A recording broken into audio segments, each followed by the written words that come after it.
What is up, guys? So this is going to be my review for Supergirl Season 3, Episode 7, titled Wake Up. So this episode was the first episode in a while that I was actually excited for. Usually, I'm not that excited for the new episodes of Supergirl. I review them, I watch them because they're in the arrowverse, but sometimes they actually have some promising things. Like, the last time I was excited for an episode was probably Season 2, Episode 1, because Superman was going to appear, and maybe Episode 2 of Season 2, but this episode I was definitely excited to watch this episode, and it didn't disappoint. It actually probably exceeded expectations.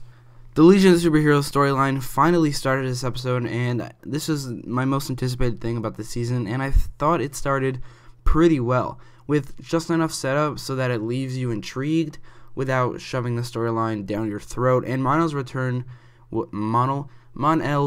was handled really well. I thought it led to a couple really emotional moments with Kara. Also, their reunion was handled really well. And Mon-el was a much better character in this episode compared to the entirety of Season 2.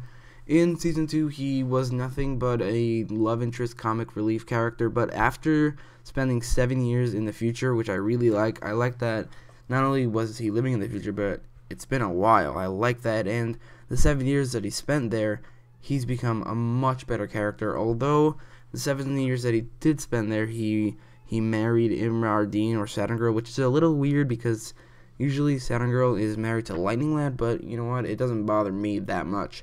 I'm just excited to see more of his character and the rest of the Legion of Superheroes and this story in general. This story in this episode was a lot of setup for the, I'm pretty sure, the mid-season finale.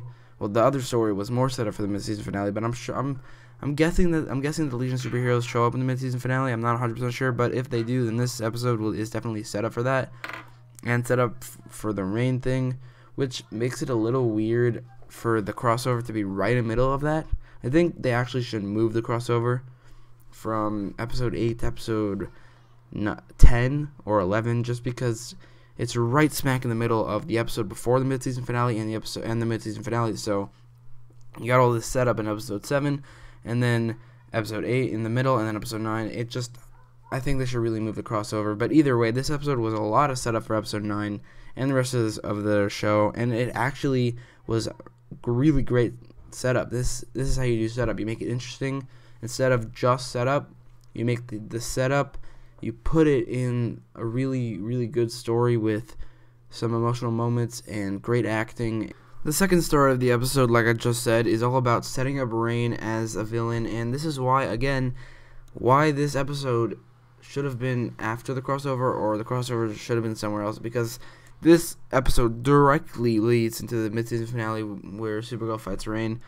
But anyway, this whole story was really good, setting up Reign, and like she gets her own fortress of solitude, or fortress of, I don't remember what they call it, a fortress of something in the desert. There was one scene where Reign is talking to her adopted mother, Patricia, and she says something like, I got shot by a bullet and it didn't affect me.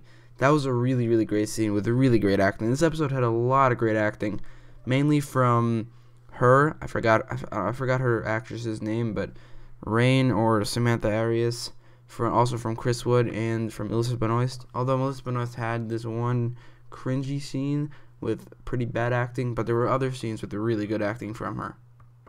Samantha Arias finally turns into Reign in this episode, and honestly, it was a little forced and rushed, just because, first of all, she just turns into Reign. Like, she doesn't go through any character development to become a bad person. She just turns into a bad person, kind of like the Hulk does, where he's just a normal person and then he turns into a monster, and like Killer Frost did in Season 3 of The Flash and first couple episodes of Season 4. She just turns into a different person, and I was really looking forward to her becoming a bad person, or becoming a villain, maybe because Ruby died, maybe because Ruby died because of Supergirl, or maybe because Ruby died because humanity failed her, or something like that. So Reign would become really angry, and then because she had superpowers, she would use that to become a villain and either destroy Supergirl or try to destroy the world. I don't know. I just feel like she didn't change as a person.